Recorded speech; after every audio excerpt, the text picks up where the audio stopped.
Hi, everybody. Thanks for joining us for another Facebook Live program this Thursday morning. Today, we're inside our GDCF offices again in Elizabeth, Illinois. And this morning, we wanted to talk about bluebirds and monitoring bluebird boxes. Right about now is the time of year where the bluebirds are starting to come north and establish their nesting territories up in Davis County, Illinois, right along the Mississippi corridor area. So some of the bluebirds have actually been here all winter. As long as there's open water and some kind of a food source, like a constantly refilled bird feeder, some bluebirds will stick around. But a lot of them are just coming up from the southern states right around Arkansas, maybe Tennessee, maybe Missouri, maybe some of them went all the way down to Texas, maybe Georgia. So kind of those southern states is where the bluebirds in our area will go to during the winter time. So now they're starting to come back, and now's the time that we start to get our boxes ready for their nesting season. A lot of you probably have bluebird nest boxes, maybe near your home, or maybe you've seen them out along in a golf course somewhere. It's important to put up these nest boxes because they're basically an artificial cavity. Bluebirds are cavity nesters. Before humans started putting bluebird boxes, they would make their nested cavities of trees. So bluebird boxes is one thing that we can do to help the bluebird population. So this Saturday, on March 20th at 10 a.m., we're going to host a Zoom meeting where you can come and learn about how to monitor bluebird boxes and why it's so important. We're going to hear from longtime bluebird monitor Vicki Wagner, and she's going to tell us a lot of tips and techniques that she's learned over the years. And the folks involved with this program, they really have narrowed in on exactly what to do that is best for the bluebirds in our area. So come join us on Saturday morning at 10 a.m. In order to receive the link, if you're not already on our bluebird list, in order to receive the link, all you have to do is email us at info@jdcf.org and let us know that you're interested in attending this Zoom meeting. So go ahead and email us at info@jdcf.org to get the link this Saturday. So why is this so important? So this program is a way for the general public to participate in scientific research. This is called citizen science.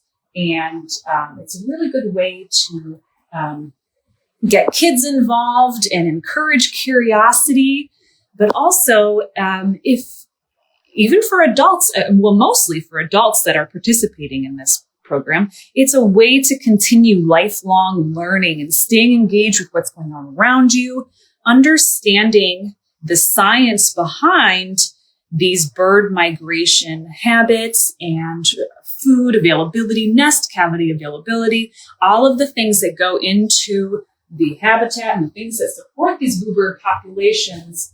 All of these things will come out when you're monitoring your bluebirds and seeing what happens to the population. So come join us on Saturday at 10 a.m. Again, to join the Zoom meeting, all you have to do is email us at info@jdcf.org, and we'll tell you everything you need to know about how to get started. If you're thinking about putting some boxes up, or maybe you just want to adopt a trail somewhere, we do have some long time established trails that you can help us monitor. There's a trail at Casper Bluff. There's a trail at Horseshoe Mound. And so if you're interested in maybe just kind of getting your grandkids out, or you have some nieces and nephews and you want to get them involved with the Citizen Science Project, this is a really good way to do that.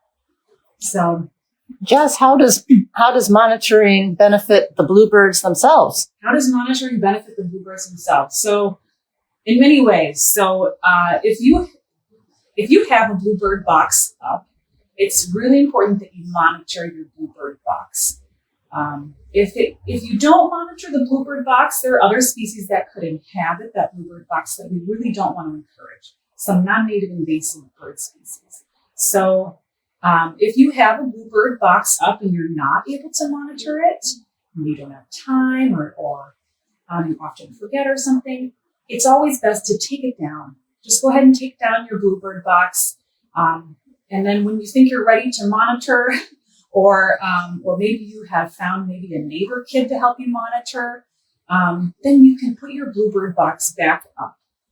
These boxes are really mimicking the natural tree cavities that are found in those standing dead trees or dead limbs. So tree cavities are the natural home for bluebird nests. So, and a lot of species are cavity nesters that will also inhabit these boxes.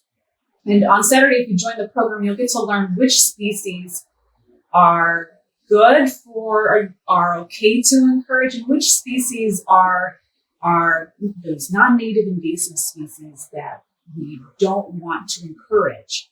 So, Saturday is a good day to come and learn more about the specifics behind that.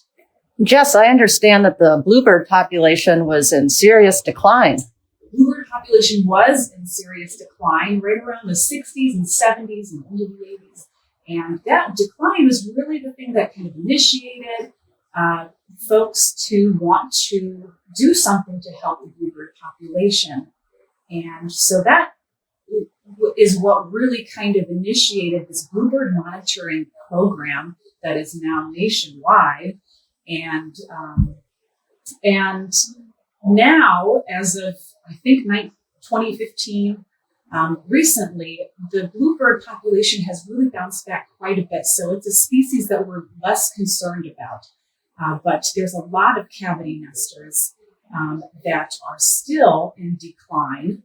And we can talk about all of that on Saturday as well. So, yes, the bluebird population has really bounced back. And in the Joe Davis County area, there's the program here has really, really helped out the bluebird population nationwide. And is that part of JDCF? It is, yes. So the Bluebird Recovery Program is part of JDCF as a citizen science program. Great. So thanks everybody for joining today. We want to thank our sponsors. The first Community Bank of Galena, Apple River State Bank. If you guys have any more questions for us, feel free to type them into the comment section. We can come around later on and answer questions too. Thanks everybody. We'll see you next week.